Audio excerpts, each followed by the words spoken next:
Is this thing on? Is it on? I don't know. I think it's on. It is on. Ooh, we're on. We're on the air. What's up? On the verge of disaster. Coming at you from the On the Verge Studios in T-Rail, Texas, at my house. What's up, guys? We are here. This is episode number 5 now. This means that you can't get rid of me. This means that it's a lot harder than you thought to get rid of me. And riding with me shotgun, as always, is Forky here. Say what's up, Forky. Hey, everybody, I'm Forky. That's all he can really say. I don't really have a good Forky impression. So we got Forky. We got myself, obviously. We always have some kind of beverage keeping us afloat. So, yeah, let's get us a little beverage.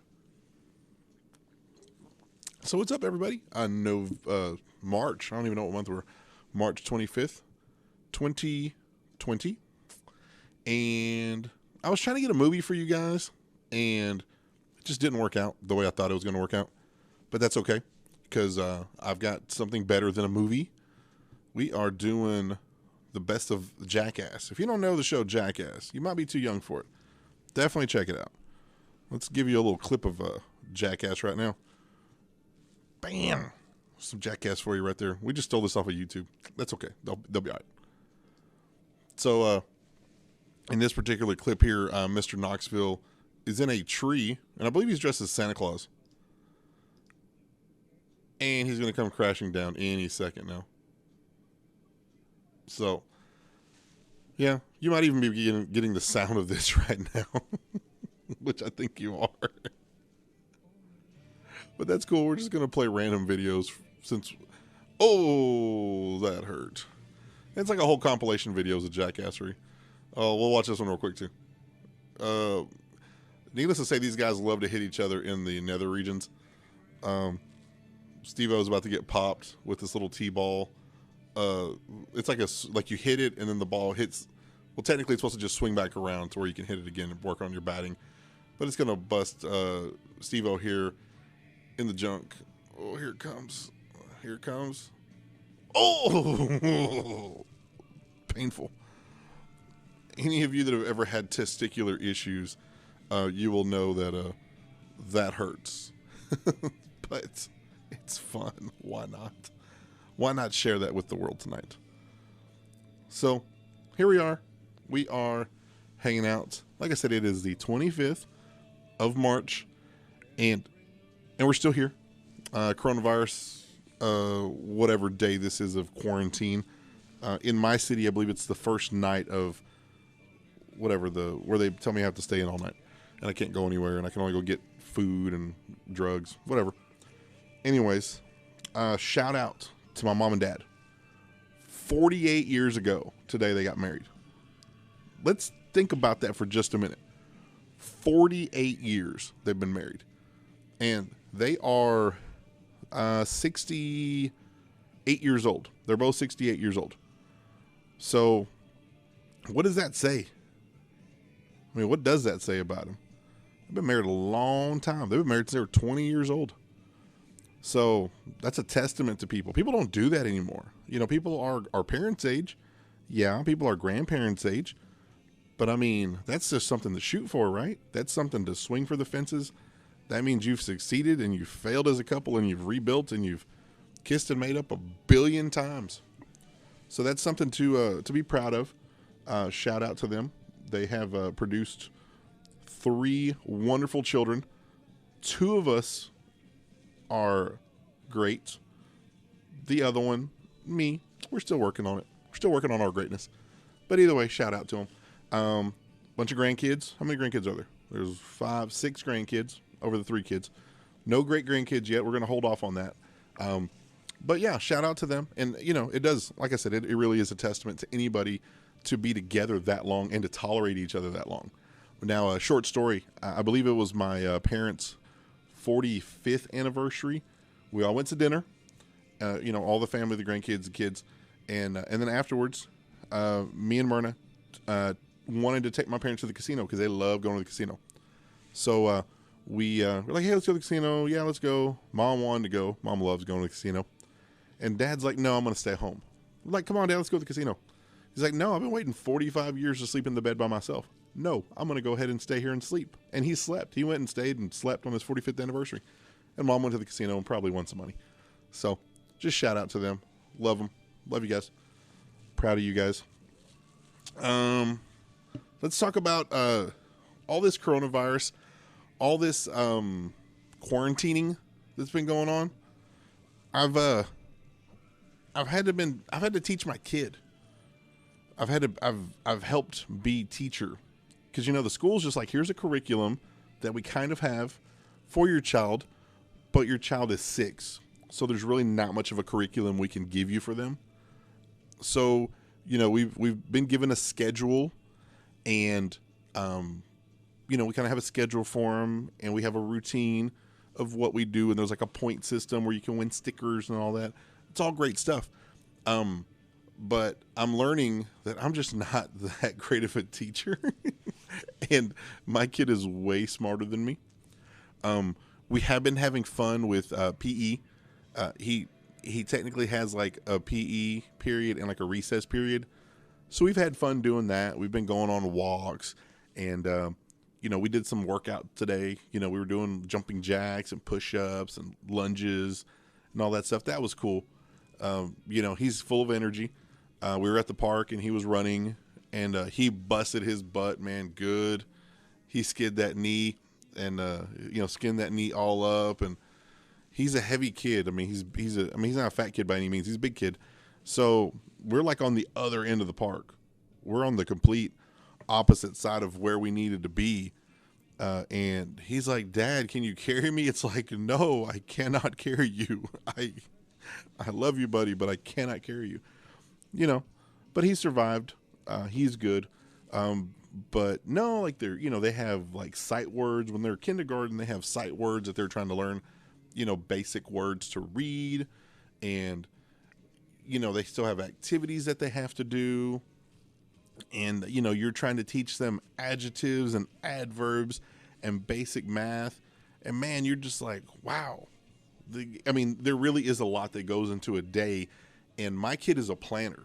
The teacher told us this. The teacher's like, look, he wants his schedule. She's like, write it down on a dry erase board or something. She was write it down and then let him check it off. As he completes his tasks, check them off. She goes, that's going to make life a whole lot easier on you guys, because then he's going to feel like he's accomplished something. So we've been doing that, and we've been having pretty good luck with it. We're only 2 days into it. We haven't killed each other yet, but God bless these teachers, man, that put up with these kids. Especially kids like me or kids like mine that are very meticulous, that are very like, no, you said at 3:00 we were going to do this. You said at 3:15 we were going to do that.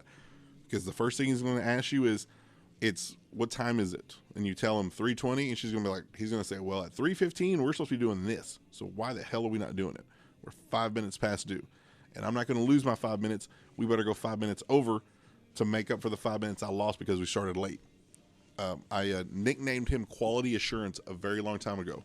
He is going to grow up to be an auditor of some sort, quality control, something like that. He's very meticulous. Love him to death, though.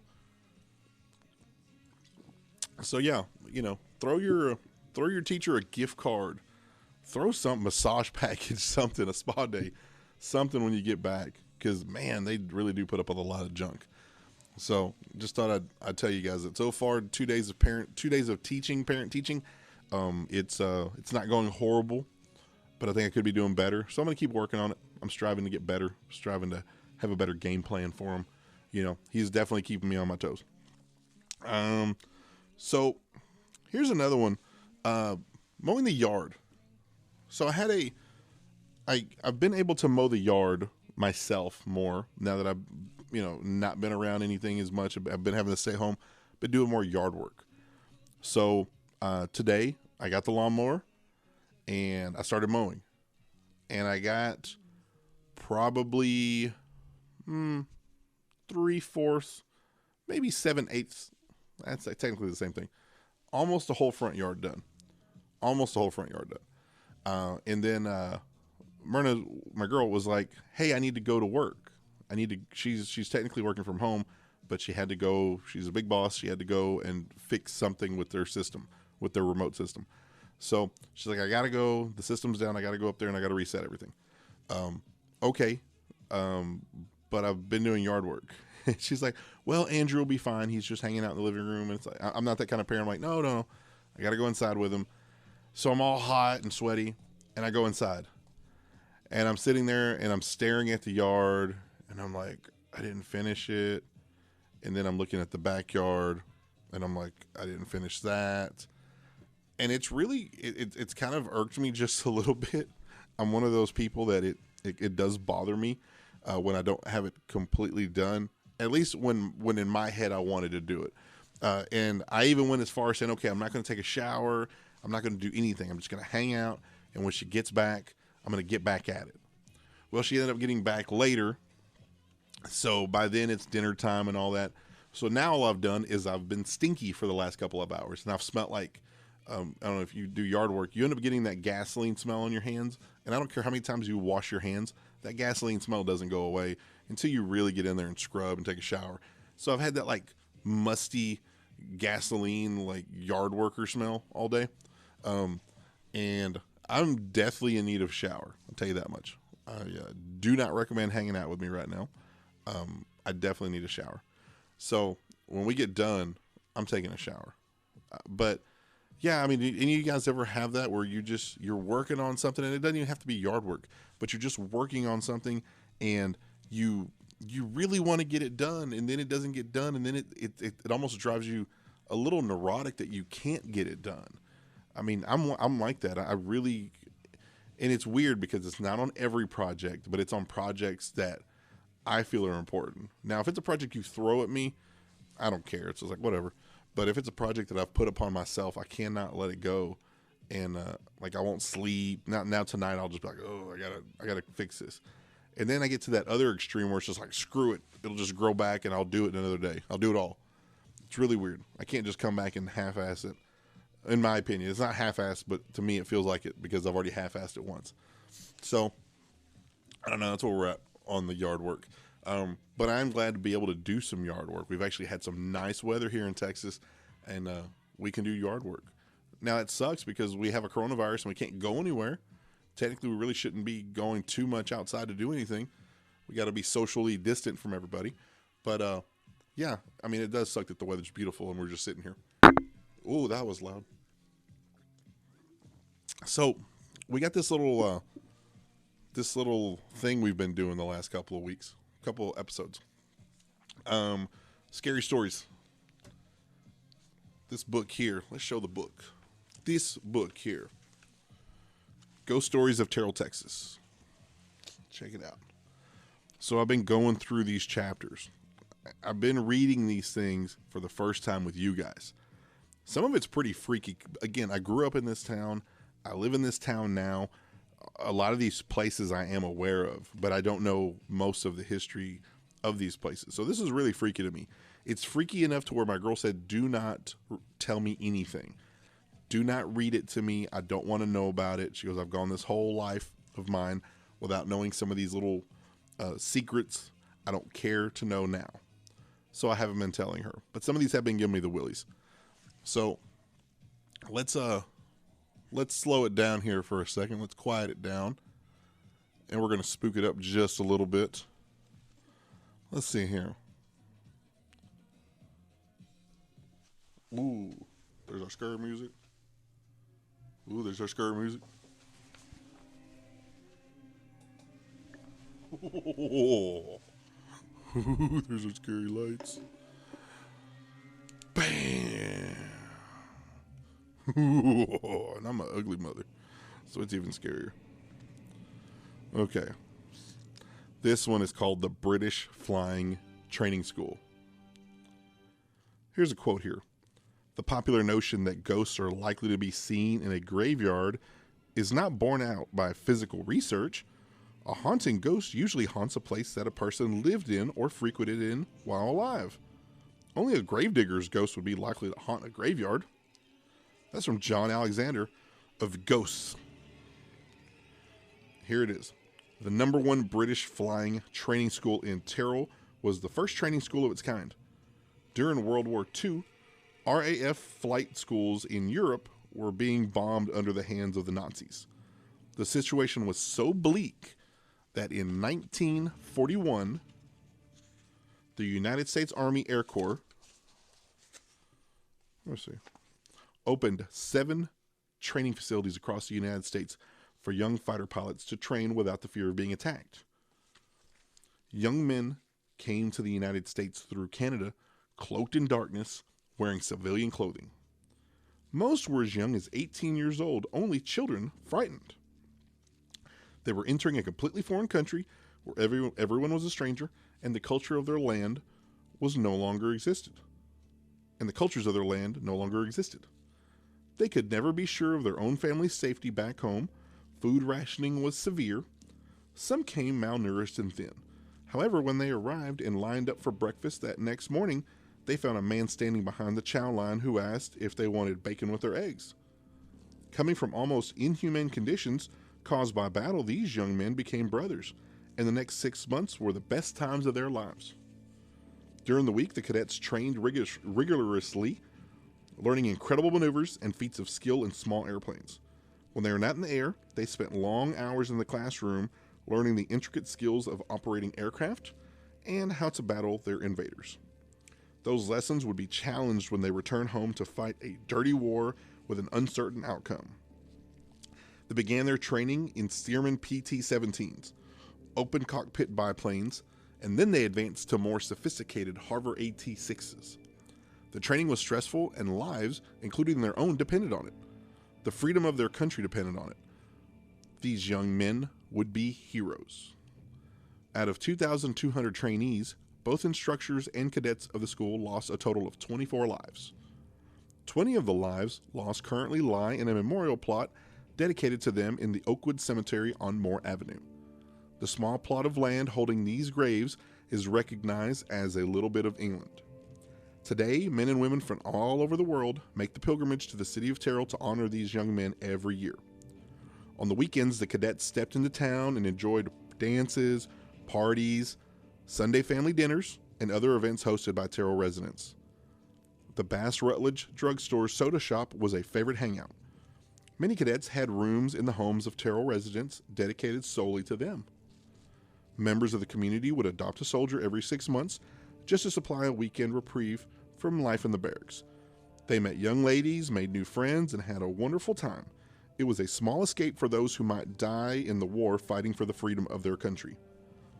Some of the men who survived the war eventually returned to Tyrol after the war, married local women, and adopted the locals as family. Others who didn't survive had written letters to home, and they often spoke about coming back to Tyrol when the war was over. I genuinely believe many did come back in spirit. It's hard not to get caught up in the stories of the number one British flying training school.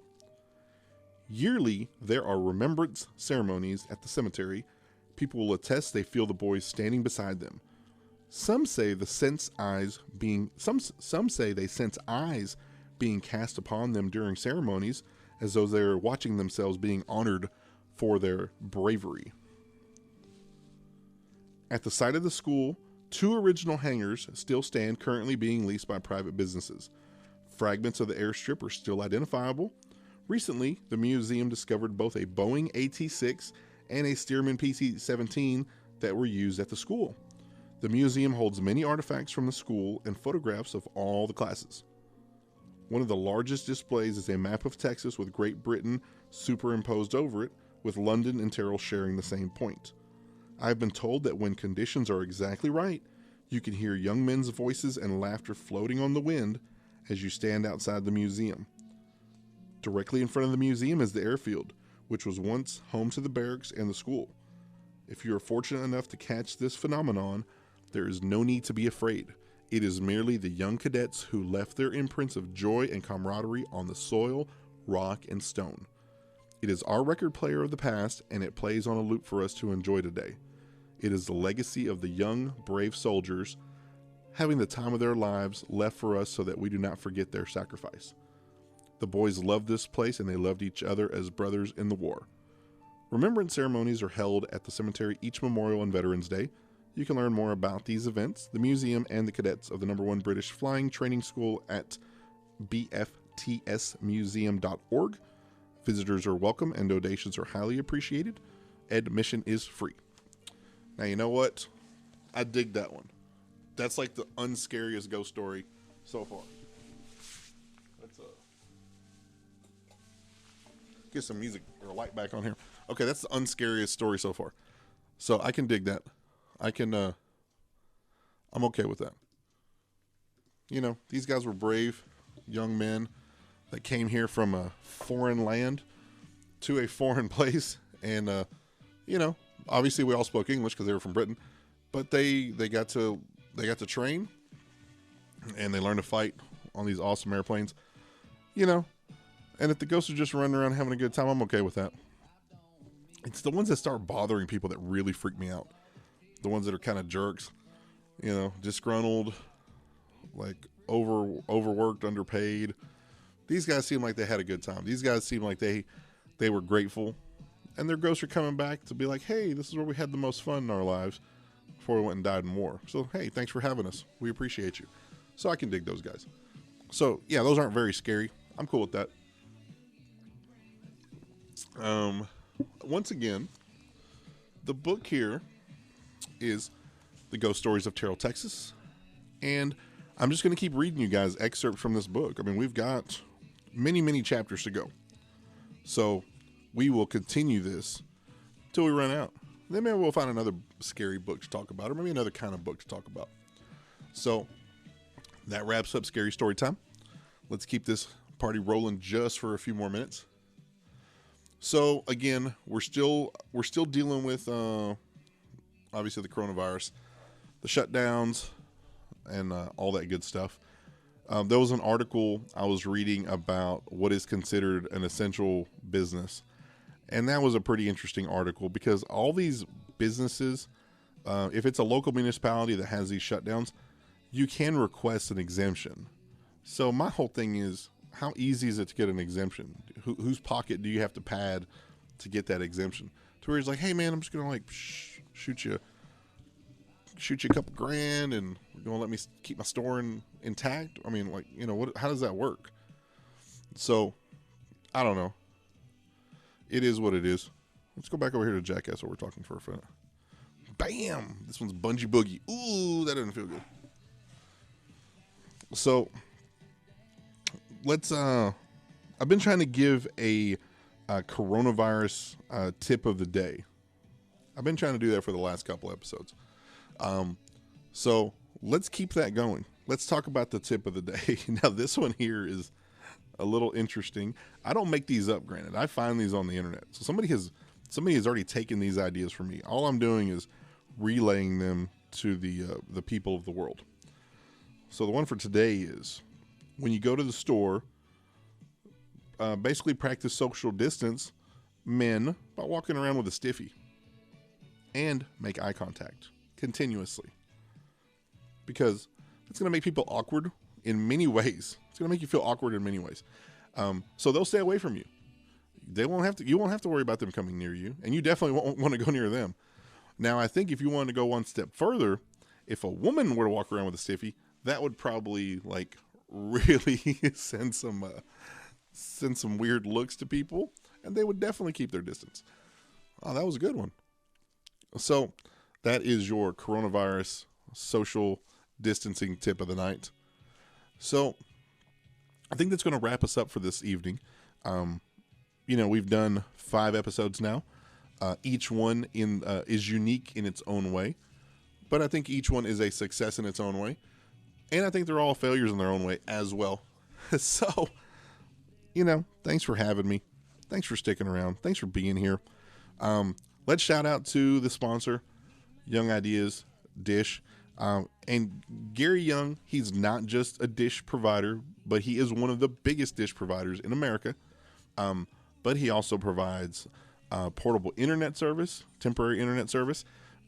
He does have a lot of Google Nest products, and he's got all kinds of cool gadgets. He's got all kinds of stuff that he sells. They have a nice store in Wills Point. He gives a lot back to the community. He sponsors many events, not just this show. So shout out to them at Young Ideas. So on behalf of myself and Mr. Forky here, hey everybody, I'm Forky. That's really all I got for Forky. Forky's just here to give me moral support, to make me feel like I'm okay, like I can do this on my own, because I've been doing this on my own. Fans of the other show, of Law and Disorder, we are going to attempt Law and Disorder live tomorrow. So stick around for that. Tomorrow night, 6, 7-ish p.m. Central Time. So if you guys are a fan of Law and Disorder, me and Miss Caitlin will be back together as a duo.